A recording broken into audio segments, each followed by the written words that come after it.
하나님 아버지, 지난밤에도 편히 쉬게 하시고 오늘 아침에도 생명 주시고 건강 주셔서 주 안에서 새날을 맞이하게 하시니 감사드립니다. 며칠 사이에 많은 비가 내려서 곳곳에서 눈물과 탄식의 소식이 들려옵니다. 잠자다가 길을 걷다가 차를 타고 이동하다가 논밭을 돌아보다가 순식간에 불어난 급류에 희생된 분들이 많이 있습니다. 가족을 잃고 집을 잃고 삶의 터전이 유실된 우리의 이웃들에게 주님께서 위로와 자비를 베풀어 주시기를 기도합니다. 공직자들과 위정자들이 수해 재난에 기민하게 대처하게 하시고 국민들의 생명과 안전을 지켜내는 데에 부족함이 없게 하옵소서. 인명구조와 수해 복구를 위해 현장에 투입된 군인들과 자원봉사자들, 관계자들의 손길을 통해서 한 생명이라도 구원받고 희망을 가지고 다시 일어서게 하옵소서. 이웃의 아픔과 고통에 동참하는 선한 사마리아인들을 보내주옵소서. 이런 재난을 당할 때마다 인간의 무력함을 다시 생각합니다. 잘 준비하고 방비해도 그 세계에 닥쳐오는 물결 앞에서 속수무책일 때가 있습니다. 순식간에 모든 것이 다 사라져 버리는 것을 보면서도 깨달음에 더디고 무디어지는 우리 자신을 봅니다. 하나님께서 기록된 말씀을 통하여 선포된 말씀을 통하여 우리가 무엇을 준비하고 어떻게 살아야 할지를 충분히 가르쳐 주심에도 불구하고 우리는 다른 길로 가기를 고집할 때가 있습니다. 진정한 생명의 길, 평화의 길, 자유의 길을 멀리하고 사망의 길, 고통의 길, 종의 길로 걸어갈 때가 있습니다. 우리가 듣고 싶은 것만 골라서 듣는 데서 벗어나게 하시고 우리의 폐부를 지르더라도 하나님께로부터 오는 말씀을 듣게 하옵소서. 마음이 유순한 자가 되게 하시고 심령이 가난한 자가 되게 하셔서 하나님의 말씀을 들은 대로 우리의 삶에 나타나게 하옵소서. 하나님 아버지, 미래준비국 여름성경학교와 수련회가 내일부터 시작됩니다. 청소년부는 내일부터, 유아부와 유치부는 모레부터 주일까지 진행됩니다. 이제까지 기도하며 준비해 왔사오니 많은 아이들을 보내주셔서 복된 천국 잔치가 되게 하옵소서.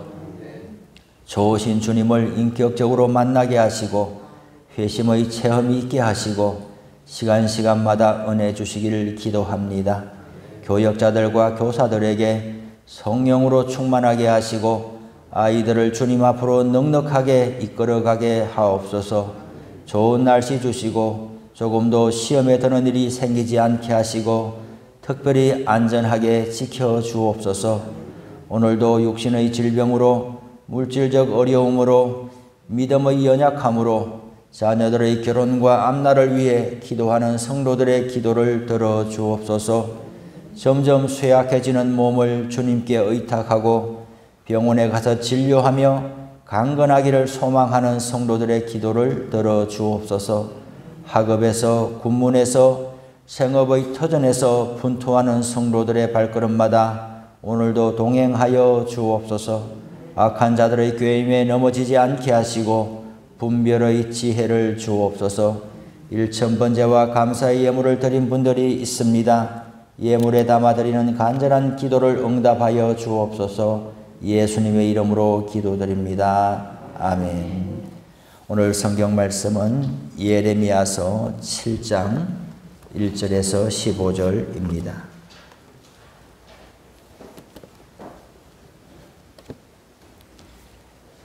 다 같이 한 목소리로 읽으시겠습니다. 여호와께로부터 예레미야에게 말씀이 임하니라. 이르시되 너는 여호와의 집 문에 서서 이 말씀을 선포하여 이르기를 여호와께 예배하러 이 문으로 들어가는 유다 사람들아, 여호와의 말씀을 들으라. 만군의 여호와 이스라엘의 하나님께서 이와 같이 말씀하시되 너희 길과 행위를 바르게 하라. 그리하면 내가 너희로 이곳에 살게 하리라. 너희는 이것이 여호와의 성전이라 여호와의 성전이라 여호와의 성전이라 하는 거짓말을 믿지 말라.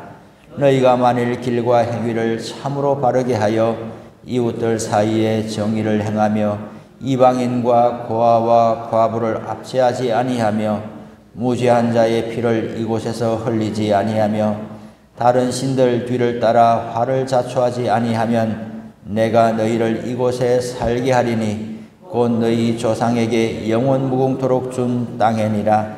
보라, 너희가 거짓말을 의존하는도다. 너희가 도둑질하며 살인하며 간음하며 거짓 맹세하며 바알에게 분향하며 너희가 알지 못하는 신들을 따르면서 내 이름으로 일컬음을 받는 이 집에 들어와서 내 앞에 서서 말하기를 우리가 구원을 얻었나이다 하느냐. 이는 이 모든 가정한 일을 행하려 함이로다.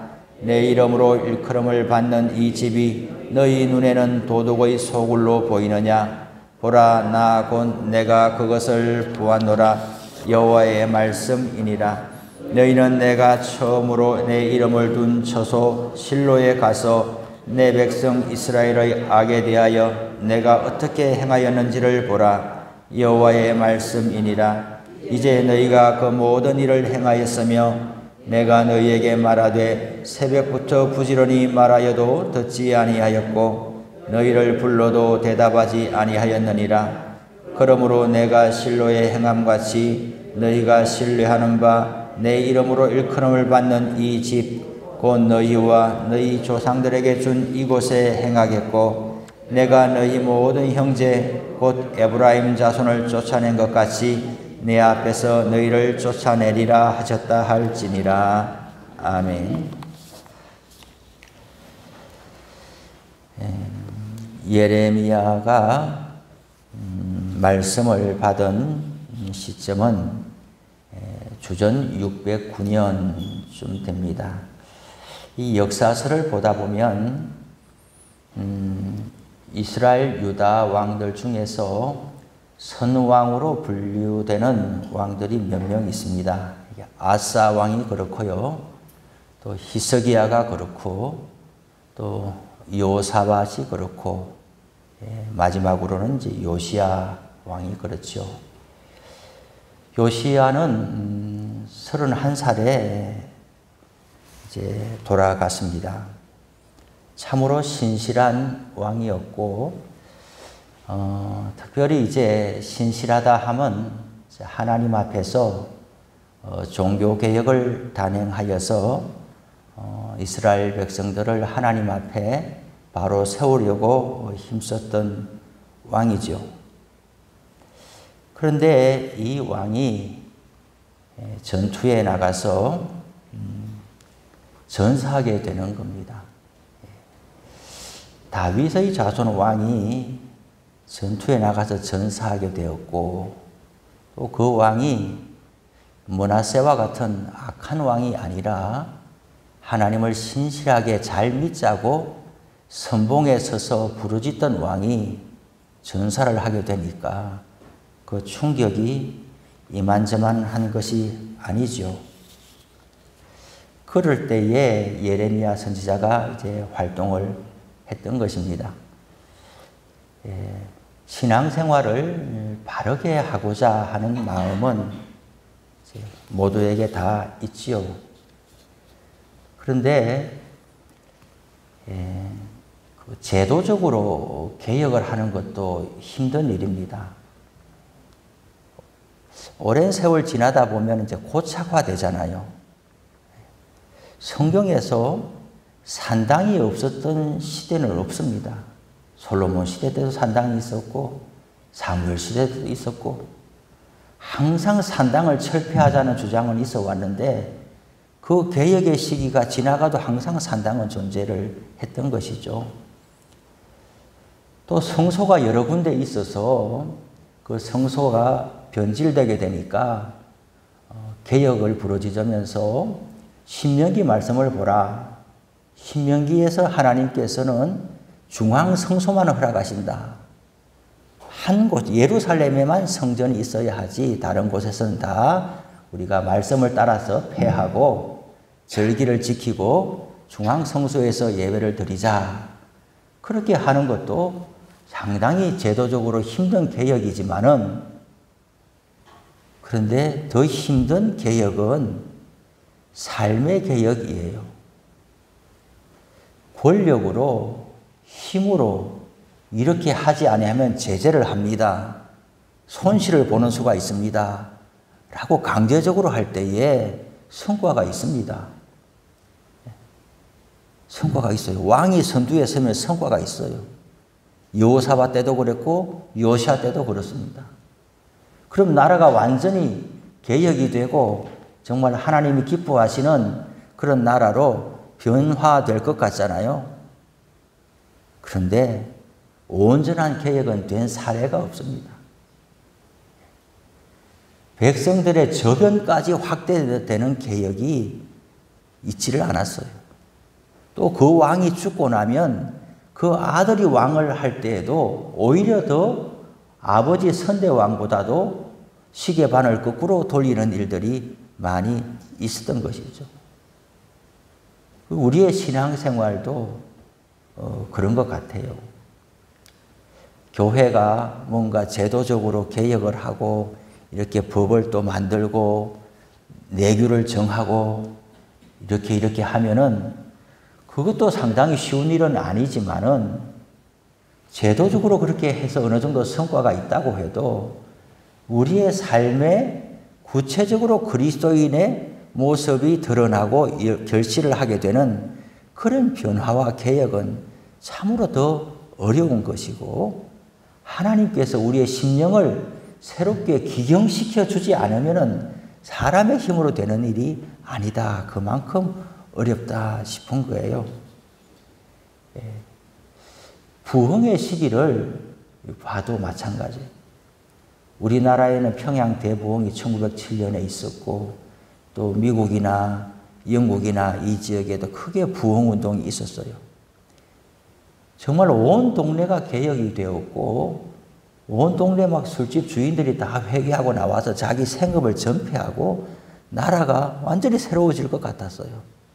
거기에는 항상 깨어있는 목사님들이 선두에 서 있었고 또 학교의 교사들 또 총장들 국가의 믿음 좋은 대통령들 이런 분들이 있어 왔죠. 그런데 그 시기가 채 20-30년이 되지 못하여서 더 악한 모습으로 다시 회귀되고 하는 것을 역사에서도 보게 되거든요. 오늘 성경 말씀에 보면 하나님께서 이 엄중한 시기에 요시야와 같은 훌륭한 믿음의 사람이 전투에 나가서 전사하고 이런 시기에 사람들은 더 하나님을 의지할 것 아니겠습니까? 더 성전에 나가서 기도할 것 아니겠나요?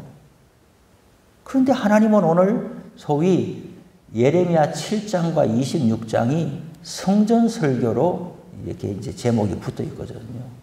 2절에 보니까 너는 여호와의 집 문에 서서 이 말씀을 선포하라. 누구에게 선포하라는 거예요? 여호와께 예배하러 이 문으로 들어가는 유다 사람들에게. 지금 나라가 이렇게 위태로운 시기에 여호와의 성전에 올라가서 예배하고 제사 드리려고 많은 사람들이 들어가고 있는데 그 문 앞에 서가지고 이 말씀을 선포하라는 거예요. 그 말씀의 내용이 뭘까요?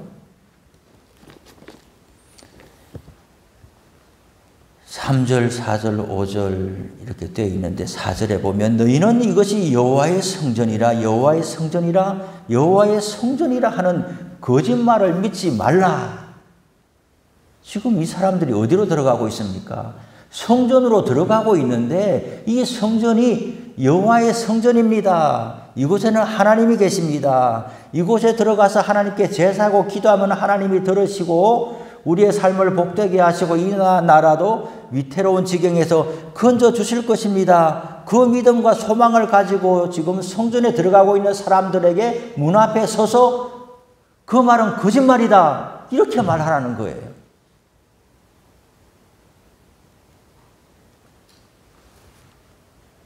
그 말이 거짓말인가요?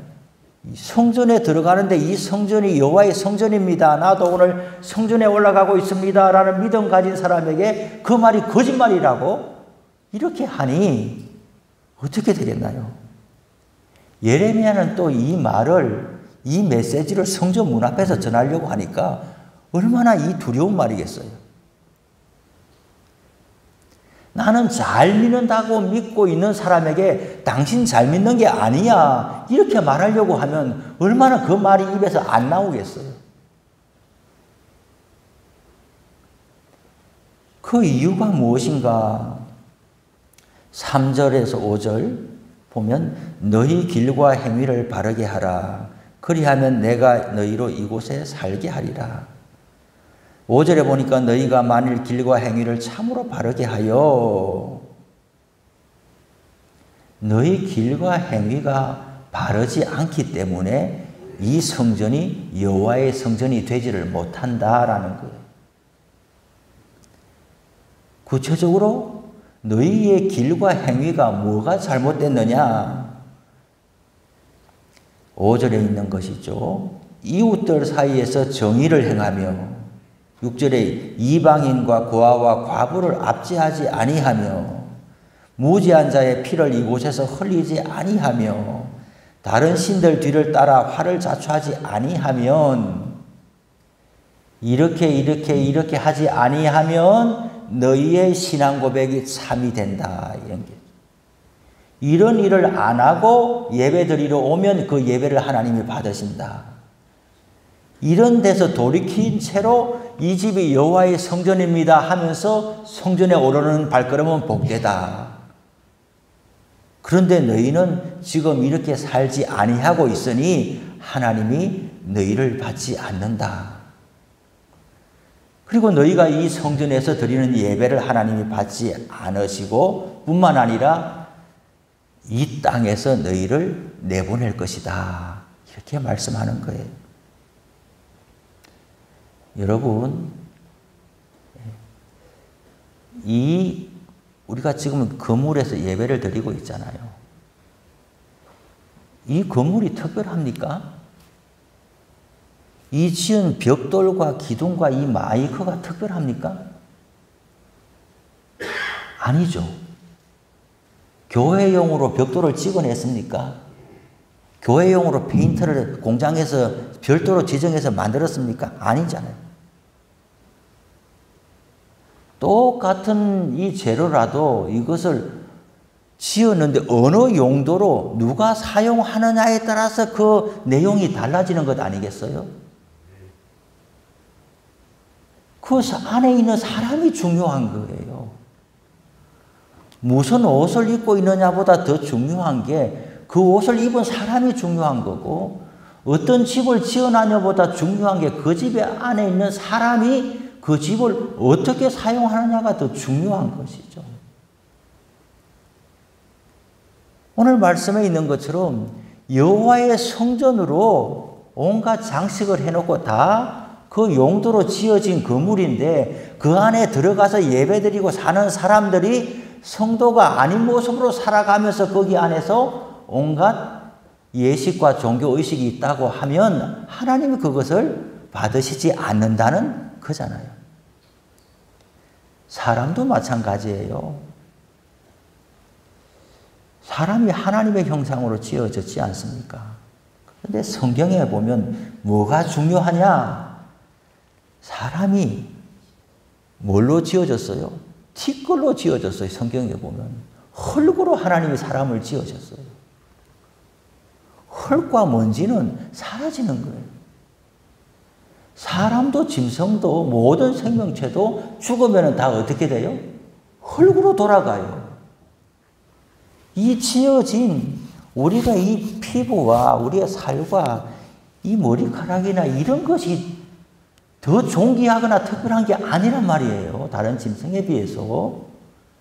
다만 성경에 보면 하나님이 사람에게 생기를 불어넣으셔서 생명이 됐다 이렇게 돼 있어요. 이 몸이 특별한 것이 아니라 이 몸에 하나님의 생기를 불어넣으셔서 부활하신 예수님은 제자들을 만났을 때에 숨을 내쉬면서 성령을 받으라 그러셨거든요. 하나님의 호흡, 하나님의 숨결, 하나님의 영을 받는 것이 중요한 것이지 그것이 사람에게서 떠나간다고 하면 사람이 어떻게 살까요? 똑같은 사람인데 사람에게서 하나님의 영이 떠나갔다고 하면 사람은 동물처럼 짐승처럼 살게 되는 것이죠. 그래서 성경은 일관되게 말하기를 하나님의 사람들과 세상 사람들을 늘 구분해서 이야기를 하는 거예요.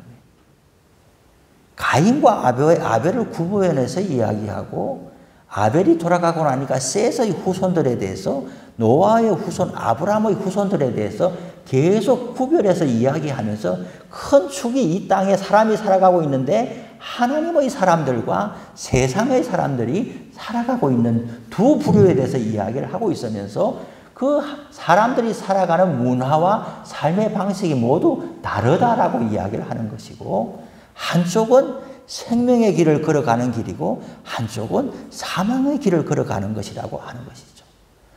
똑같은 사람인데 어떤 차이가 있느냐? 하나님의 호흡, 하나님의 숨결, 하나님의 영을 받아서 하나님의 말씀과 법도를 쫓아가서 살아가는 사람들은 똑같은 한 인생을 살지만은 다른 인생을 살아간다는 것이죠. 성전은 성전이지만 그 성전에 드나드는 사람들이 중요하고 그 사람들의 길과 행실을 바르게 하라고 하는데 그 핵심은 하나님께 예배드리는 것이 이웃들에게 정의를 행하는 것과 연동되어 있다는 거예요. 그리고 가장 약한 사람들, 이방인과 고아와 과부와 같이 누구에게도 도움을 받기 힘든 사람들에게 자비를 베풀지 아니하고 그들의 눈에 눈물을 흘리게 하면서 그 돈으로 헌금하고 그 돈으로 그렇게 살아가는 것에 대해서 하나님이 받지 않으신다는 거죠. 그러니 우리의 삶이 신앙과 행실이 동전의 앞뒤와 같이 연동되어 있고 우리의 신앙이 바로 가고 있느냐 하는 것은 항상 우리의 삶에서 나타나는 행실에 비추어서 늘 확인을 해 봐야 하는 것이죠. 오늘날은 우리가 성전입니다. 우리가 성전. 예레미야 오늘 말씀에는 성전에 들어오는 사람들의 행실에 대해서 말씀을 하고 있지만은 오늘 우리가 성전이에요.